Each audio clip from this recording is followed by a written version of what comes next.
So, welcome back to the channel. So, sa today's video, pag-usapan natin yung tungkol sa bago kong truck.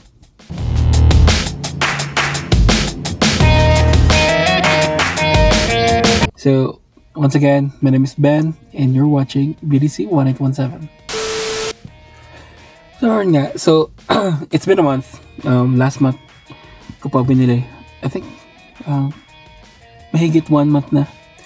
So, last month ko siya bumili and then kakabayad ko lang ng first payment ko. So, I think it's official. I think it's time nagawan ko na ng video. Gago! I think matagal nang gusto kong gawa ng video. Pero parang hindi pa rin nagsisink in sa self ko, sa sarili ko, nung kabili na ako ng truck. I always dream to buy a truck, to have my own truck. Wala man akong particular brand or dream truck kung tawagin nila. As long as I have a truck. Dati yung gusto ko talaga, yung gusto talaga namin is yung 2 doors lang tsaka mahaba yung bed. And then nung punta kami ng casa, and then nag-test drive ako nito, and then I realized na ito talaga yung mas gusto namin. Yung kasya 5, 6 at the same time tamang-tama na yung bed. So it's a mid-size truck and it's a Nissan Frontier SV 4x4 and it's a dark armor package. Bubuksan ko na, medyo mainit na.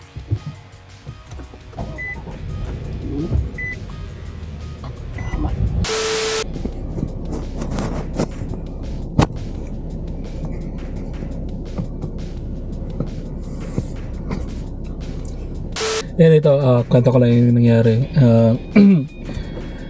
Kasi at first meron ako nakita sa website ng dealership or ng casa. Meron silang I think 2014 Chevrolet Chevrolet Colorado, mid-size truck din. And then 2-door siya. May 6.5 bed, mahabang bed. So I decided na i-check, tingnan lang sana kung okay. And at the same time, pagdating namin dun, they told us na hindi pala pwede. Wala pala dun yung truck, may problema sa engine. So hindi nila dadalhin sa mechanic nila. So dismay ako.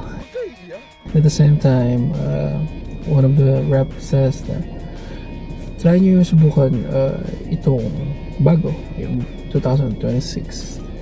So we did, and then gustuhan ko. Maganda siya, malaki sa loob, tama lang i-drive. Medyo mabigat yung manibela, pero at the same time pwede na, kaya naman. So doon after namin mag-test drive, nagustuhan ko. And then the rep says bigyan namin yung numbers namin. Nagustuhan namin yung numbers. Magkano monthly, magkano down, magkano lahat. And then he will come up na pasok sa aming budget, pasok sa aking budget, and at the same time pasok sa gusto kong numbers. And then sabi niya, tingnan niya sa manager. So back and forth discussion, usap, and to make the story short, and then nakapagperma na ako, and at the same time nakuha din namin yung truck same day. So dumating kami doon ng alas 2 ng hapon after work, but we end up tapos lahat nung nakuha ko na yung truck, it's gabi na. I think it's almost 9 na. Parang kami na lang data yung tirado. Paano masabi? So, yeah, that's the story nung bumili ako ng truck. So yeah, so after nun, so pagkatapos nun, ginagamit ko na siya since separate na kami nag-schedule ni Mrs. So, I still work at 4 in the morning. So, ako rin naggagamit ng truck. Siya naggagamit ng Sentra. And, okay siya. Medyo mataas lang. Stock pa rin lahat. Stock, wala akong binago, wala akong change. May dinagdag lang. I added at first yung steps, yung parang rock slider siya, pero hindi siya rock sliders, pang steps lang. So, pero okay na din, yun pa rin yung unang dagdag ko. And then, nung nag-grocery na kami, bumibili na kami ng something. Well, yeah, grocery, daily grocery. So, wala akong paglagyan ng mga grocery kasi hindi safe. Pag nasa likod, lagay mo lang lahat ng groceries doon. So hindi safe. Tsaka baka matapon. So I look for a bed cover, and then I found this Tana cover. I'm not sure how to pronounce Tano, or basta bed cover siya.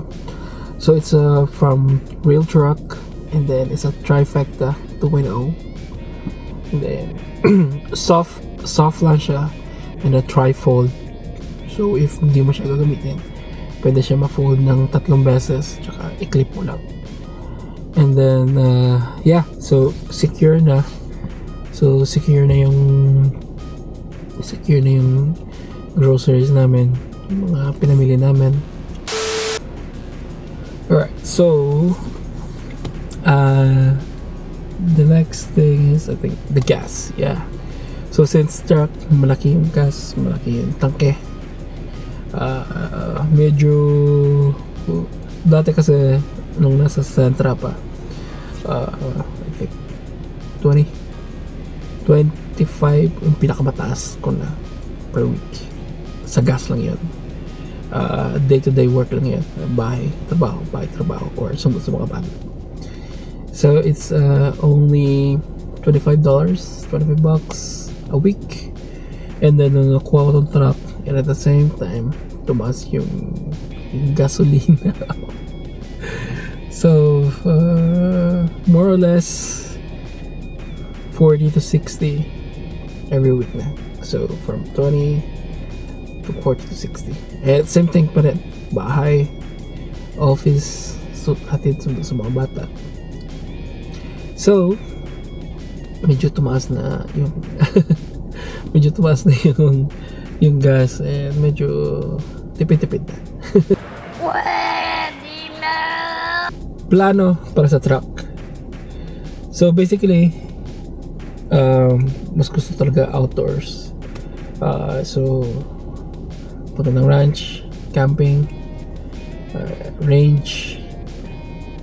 So I'm thinking to do gawin siyang upang overland talaga.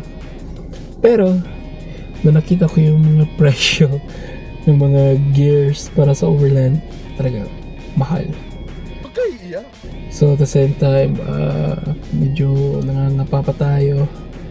So plan is still the same, pang camping, pang ranch, but minimal lang muna tayo. So stick to the ground tent. So since may mga tent pa ako doon, yun ang muna gagamitin. So siguro dadagdag na lang ako ng mga storage bins para doon na lang lagay mga gamit at ipasok sa truck, at mabilis lang magkarga at magdiskarga.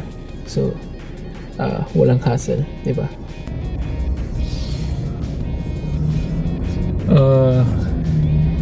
So isang buwan pa lang, 1 month pa lang yung truck. So marami pa changes na mayayari, marami pang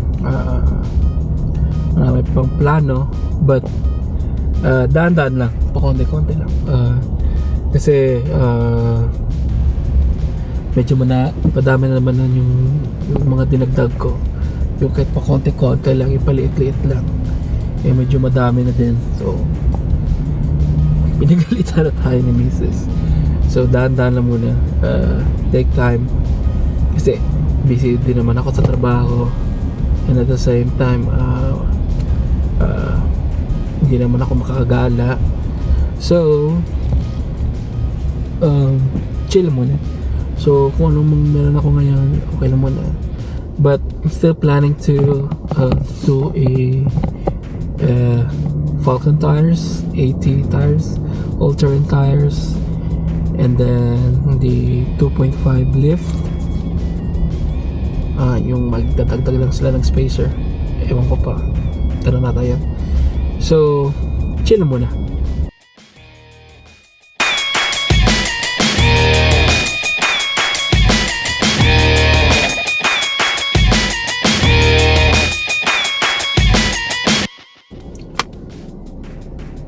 Alright guys, so tatapusin ko na yung video na to, and then